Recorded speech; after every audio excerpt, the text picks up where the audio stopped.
Bonjour, je m'appelle Yann Thibault, je suis l'auteur du livre L'éveil de l'humanité vers une nouvelle spiritualité, qui est également le troisième volume de ma trilogie sur ce que j'appelle l'écologie intérieure.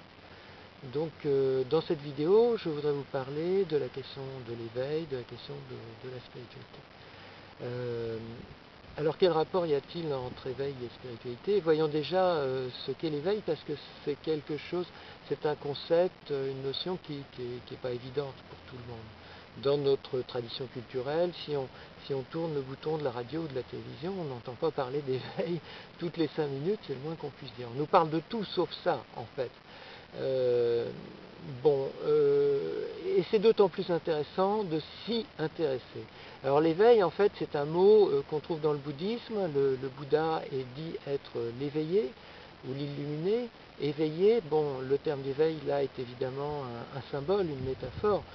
On compare l'éveil spirituel par lequel on s'est libéré de l'illusion à l'éveil le matin lorsqu'on se réveille du sommeil et on se rend compte que ce qu'on prenait pour des réalités au cours du rêve n'était en fait que des illusions et des chimères.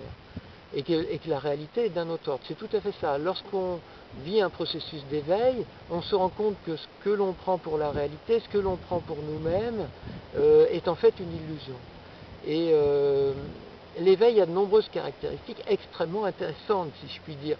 C'est d'abord une joie parfaite, une joie totale, un amour impersonnel, inconditionnel, universel, donc une joie qui n'est ni hystérique, ni mièvre, et un amour qui est égal pour tous les êtres, qui est offert à chacun, sans demande, sans condition. Et puis également une force intérieure, un sentiment d'être et une conception de soi-même tout à fait inhabituelle. C'est ce qu'on appelle le dépassement de l'ego, c'est-à-dire un être éveillé ne se prend plus pour comment dire, un petit moi, je ne sais pas comment expliquer. C'est-à-dire que son moi habituel a disparu et il atteint ce qu'on appelle le soi, c'est-à-dire un être profondément impersonnel et profondément au service des autres, parce qu'il voit les autres, il n'est plus obsédé par ses demandes infantiles, ses besoins émotionnels, affectifs, qui viennent interférer dans les relations. Et puis le dernier point caractéristique de l'état d'éveil, enfin il en est d'autres, c'est la non-dualité. Les éveillés n'opposent pas le bien et le mal, ce qu'ils aiment, ce qu'ils n'aiment pas. Ils sont dans une acceptation totale et un accord total avec tout ce qui arrive, avec le monde, avec eux-mêmes, avec les autres, ce qui n'empêche pas d'agir. Dans les faits, ils sont extrêmement actifs. Et cette réalité de l'éveil, on ne va pas seulement la trouver dans le bouddhisme, on va la trouver également dans l'hindouisme. C'est exactement le même processus. Là, on va parler de libération, donc libération de tout ce qui nous aliène, de toutes nos prisons intérieures, ou de réalisation. Il s'agit de réaliser notre véritable identité, qui nous sommes vraiment. Dans les branches mystiques de toutes les autres religions, on trouvera des équivalents. Dans le soufisme, qui est la branche mystique ou ésotérique de l'islam, on trouvera des termes équivalents dans le taoïsme, dans le christianisme, ésotérique ou mystique, et dans toutes les traditions, dans toutes les cultures, on aura comment dire, on entendra parler de ce changement intérieur d'être ayant atteint ce niveau supérieur de conscience, ayant opéré ce changement radical. Seulement selon les cultures, selon les conceptions, les termes seront différents. En Occident, on va parler plutôt de sainteté et de sagesse, ce sont des concepts assez différents, mais en fait, ce que ces concepts décrivent, c'est le même processus, parce que c'est un processus universel et qui est accessible en fait à tout être humain, et c'est quelque chose d'absolument fascinant. Donc je suis toujours étonné qu'on ne nous parle pas d'éveil aux actualités, parce que ça devrait se savoir que cet état, cette joie profonde, cette sagesse profonde nous sont accessibles. Et en fait, la spiritualité, la véritable spiritualité n'est rien d'autre que la quête de l'éveil, le chemin de l'éveil et ses conséquences et ses répercussions sur l'être humain, au plan individuel comme au plan collectif, et donc également au plan culturel, parce que l'éveil amène un autre type de manière de vivre, de concevoir la vie, de comportement. Donc c'est la base même de la culture. Et je forme l'hypothèse qu'en fait l'éveil, les états d'éveil, la transformation intérieure, le fait d'atteindre des plans supérieurs de conscience est en fait à l'origine des cultures et des civilisations, dans la mesure où ça nous propulse sur un plan supérieur d'évolution. Vous m'excuserez, j'ai soif tout d'un coup. Voilà. Et donc, pour vous expliquer un petit peu mon positionnement par rapport à l'éveil, par rapport à la spiritualité, peut-être serait-il utile, en tout cas, que je vous donne quelques éléments de mon parcours dans ce domaine, de mes aventures, si je puis dire, avec l'éveil. Bon, la première fois que j'en ai entendu parler, j'étais adolescent, ça m'a complètement fasciné, et donc j'ai décidé d'atteindre l'éveil. Voilà, je pensais, je vais atteindre l'éveil, tel on passe un examen, tout d'un coup. Bon, et en fait, donc j'ai été voir toutes sortes de maîtres, d'éveillés, de sages ou prétendus tels. J'ai intégré leurs enseignements et j'ai pratiqué leurs enseignements, c'est-à-dire des pratiques de méditation. Et en fait, ça a été un échec cuisant, total, absolu, rédhibitoire, j'ose le dire, parce que il s'est strictement rien passé. J'ai beau pratiquer toutes sortes de méditations et en étant assidu, en m'appliquant, voilà, dans la durée. Et ça n'a rien fait, si ce n'est que, bon, j'étais amené, donc, comme on disait, à suivre des protocoles relativement complexes et tout ça, et à adopter des positions que je trouvais douloureuses, et j'avais mal aux jambes, mal dans le dos et tout. Et en plus, je m'ennuyais affreusement pendant toutes les méditations, que ce soit les méditations traditionnelles ou New Age, que ce soit seul ou collectif. Dans le New Age, il faut beaucoup se prendre par les mains, ça dure des heures, j'attendais que ça se termine. Et voilà, j'attendais à chaque fois que ça se termine. Excusez-moi, mais je m'emmerdais d'une façon pitoyable. Et donc, il ne se passait rien. Non seulement je m'ennuyais, non seulement je souffrais, mais en plus, il ne se passait rien. Pas le moindre état d'éveil, d'expansion de conscience, de transcendance, de joie, de bonheur, rien. Donc, j'ai fini par laisser tomber et par me tourner du côté des thérapies, comme j'en parle dans la deuxième vidéo. Et là, il s'est passé des choses intéressantes. En tout cas, quelque chose bougeait en moi. J'avais des émotions. Je commençais à être plus sensible, plus avec les thérapies, il y a eu un changement fondamental dans ma manière de penser. Je me suis mis à penser de manière beaucoup plus calme, beaucoup plus paisible et beaucoup plus objective, à voir les autres telles qu'elles sont, les choses telles qu'elles sont et les autres tels qu'ils sont, et non pas telles que je pouvais les fabuler, les imaginer, les supposer pour des raisons émotionnelles ou névrotiques. Donc là, il y a eu un effet sur la pensée, mais toujours pas d'état d'expansion de conscience. Et puis, quelques temps plus tard, j'ai eu toute une série d'états d'expansion de conscience, une fois par semaine, ou tous les 15 jours. En fait, je ne notais pas, mais dans les endroits les plus invraisemblables, dans les situations les plus inattendues.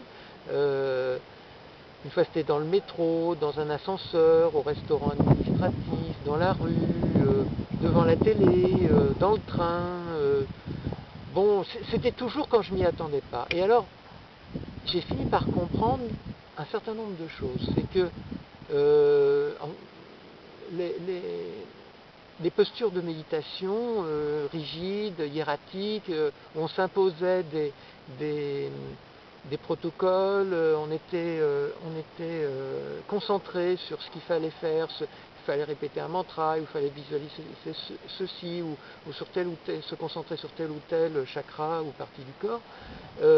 En tout cas pour moi, ne fonctionnait absolument pas, parce que l'éveil, disons, des débuts d'état d'éveil, d'état d'expansion de conscience, d'ailleurs différents à chaque fois, qui à chaque fois concernaient un aspect spécifique de l'éveil, venait toujours lorsque je pensais à rien de particulier. En fait, c'est comme les histoires d'amour, ça nous tombe dessus. Ça me tombait dessus à un moment donné sans que j'ai rien demandé, et en fait c'était prodigieusement agréable et fascinant. Tandis que lorsque j'étais concentré sur un protocole, une posture, etc., il ne se passait rien parce que tout simplement la place était prise. J'étais concentré sur quelque chose. Alors que c'est au moment où je lâchais prise, où je me laissais aller, où je me détendais dans un fauteuil, dans mon lit, ou en conduisant, ou en discutant, ou en regardant, à ce moment-là je lâchais prise et il pouvait se passer quelque chose. Donc j'ai compris qu'en fait l'éveil n'était absolument pas le résultat de l'effort de la volonté, mais tout au contraire du laisser aller, du lâcher prise, de l'ouverture, des décontraction, du fait d'être cool, si je puis dire, et attentif en même temps. Parce que je me souviens très bien, par exemple, je me baladais en forêt à Chaville, en région parisienne, j'habitais à l'époque, et tout d'un coup je sentais qu'il se passait quelque chose en moi. Je m'arrêtais et je laissais se produire le processus. Et puis lorsque je sentais qu'il arrivait à son terme, je reprenais ma promenade. Je ne me mettais pas pour autant en posture de méditation, ce genre de choses, mais simplement je m'arrêtais et je continuais. Et en fait, ce qui est important aussi, c'est ces deux facteurs, c'est le lâcher-prise et la sensibilité et l'attention à ce qui est, à ce qui vient en soi, et donner de la valeur à ce qui est, à ce qui advient en soi. En fait, nous vivons tous des états d'éveil ou d'expansion de conscience. En discutant avec toutes sortes de gens, je me suis rendu compte que tout le monde, vraiment tout le monde, vit par moments des états de joie intense, de paix absolue, d'amour universel, de dépassement de l'ego, ou de non-dualité, ou de sentiment d'être un avec l'univers et en accord avec l'univers. Tout le monde vit ça, quelques secondes, quelques minutes, quelques heures, mais pour des raisons idéologiques, parce qu'on ne pense pas que ce soit important, ou pour des raisons, ou pour des croyances d'autodépréciation, ou parce qu'on est dans une voie spirituelle et on pense que l'éveil, c'est les grands maîtres, les Bouddhas, les êtres réalisés, mais pas nous. Eh bien, on ne fait pas attention, on passe à côté. Mais s'il y a ce changement de paradigme, si je puis dire, ce changement de conception des états d'éveil, à ce moment-là, l'éveil peut croître, se développer, les petits embryons de moments d'expansion de conscience, de moments d'éveil peuvent se développer et peuvent se construire. Et une nouvelle personnalité réellement sage, éveillée, éclairée, attentive aux autres, bienveillante, je ne sais pas comment dire, avec un cœur plein de compassion, cet aspect de nous-mêmes peut se développer à condition qu'on le laisse se développer, qu'on ne le casse pas, qu'on ne le déprécie pas. Et alors il y a une chose qui m'embêtait, qui me perturbait dans ces états, disons, d'expansion de conscience, c'est le terme occidental, plus scientifique, pour désigner en tout cas les premiers stades des états d'éveil, c'est que ça ne durait pas. Ça durait au maximum quelques heures, parfois quelques minutes, parfois quelques secondes, un espèce de tout petit aperçu d'un état de félicité. Et j'étais très embêté parce qu'au bout de quelques heures, en général, bon, c'est quand j'allais me coucher, le lendemain, il n'y avait plus rien. J'étais très embêté. Le soir, je disais, ça y est, j'ai atteint l'éveil, c'est super, génial et tout. Bon, et puis le matin, il n'y avait plus rien. Et en fait, je me suis rendu compte que ce n'était pas tout à fait exact, qu'il y avait une sédimentation, c'est-à-dire ce que j'avais compris, ressenti, vécu, s'était intégré en moi. Bon, par exemple, une fois, c'était dans une maison magnifique sur l'île d'Hawaï, où j'étais allé avec des amis nager avec les dauphins. Et un moment dans cette maison où j'étais tout seul, tranquille, à rien foutre, j'ai vécu un état de joie parfaite où j'étais en accord avec tout ce qui est, en accord avec tout ce qui est. Et je me suis rendu compte que tout était parfait dans mon existence à ce moment-là, et en fait l'est tout le temps, mais que la plupart du temps, je ne me rendais pas compte, j'avais tendance à rechigner, pas être content, rouspéter, bon voilà le côté français. Bon. Et puis, je dois dire que depuis, lorsque je suis tenté de partir comme ça dans une série de jérémiades ridicules et inutiles, je sens cet aspect de moi qui a été touché, et en fait je ne pars pas là-dedans, parce qu'il y a quelque chose qui a été changé. Donc je me suis rendu compte que ce n'était pas tout à fait exact que les épisodes d'expansion de conscience s'arrêtaient là, et qu'en fait ça générait une construction intérieure, qui est la personnalité éveillée petit à petit, de manière graduelle. Et je me suis rendu compte que voilà, c'était l'expérience commune, vivre des états d'expansion de conscience qui ne duraient pas. Et alors je me disais, les éveillés, eux, vivent un état définitif et absolu. En étudiant de manière plus approfondie la question, en lisant surtout leurs écrits, je me suis rendu compte que beaucoup remettaient en cause la barrière entre éveillés et non éveillés, et qu'ils disaient qu'en fait cette barrière était purement imaginaire. Dans la mesure où les éveillés eux-mêmes continuent à évoluer, et eux-mêmes vivent des variations, des fluctuations de leur éveil.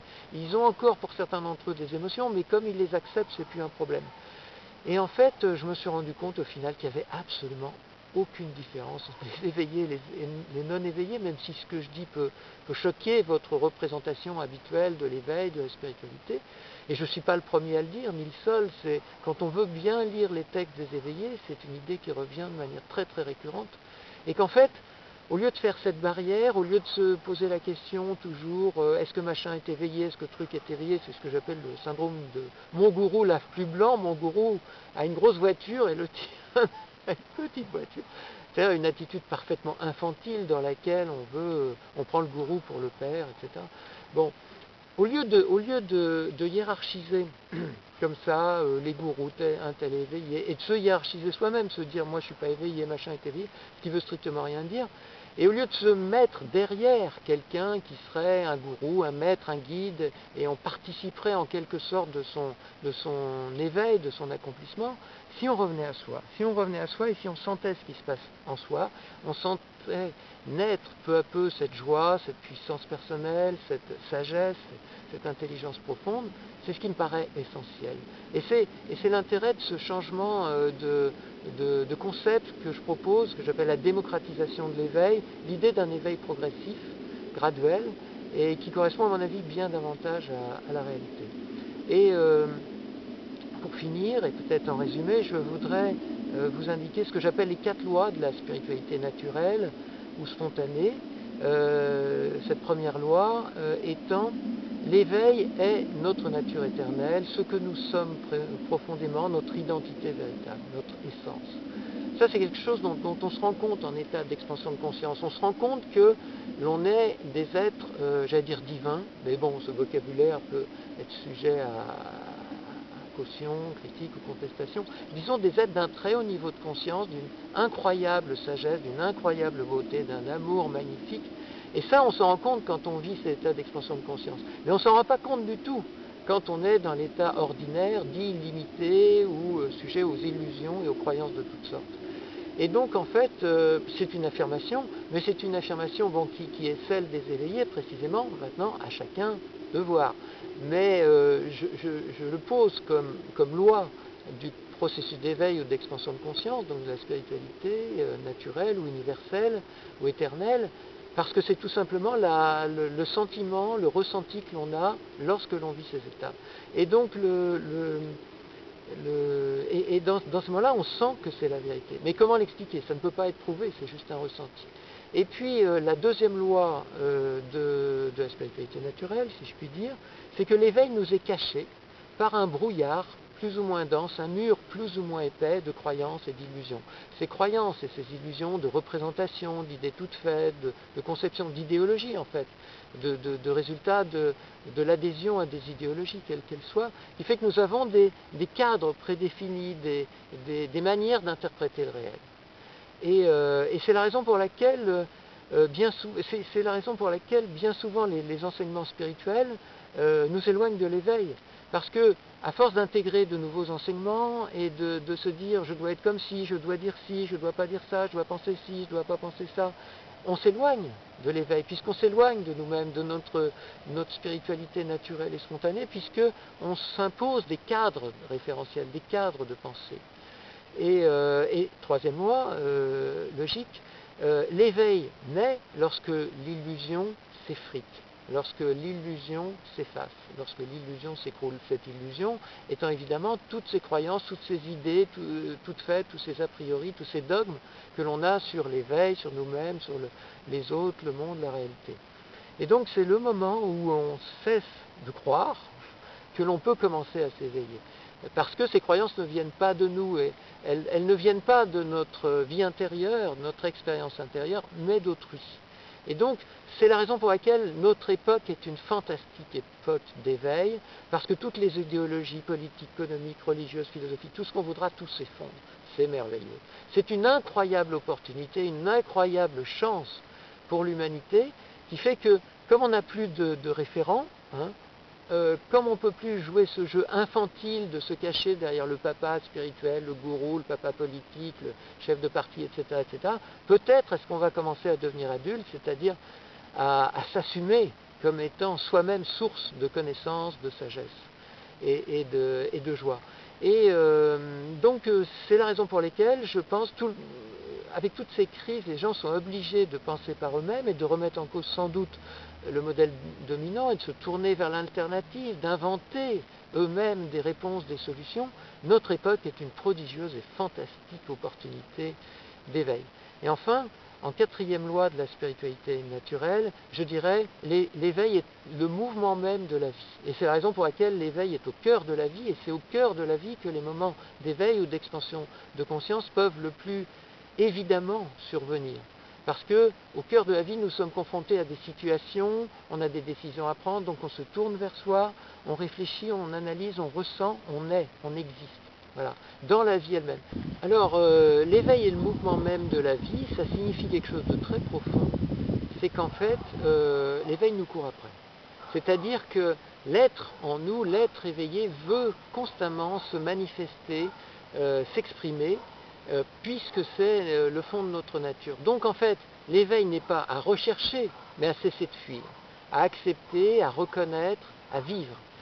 C'est pour ça qu'il est important de se libérer des idées selon lesquelles l'éveil est au-dessus de nous, l'éveil est réservé à des êtres prédestinés, des êtres exceptionnels, des êtres privilégiés.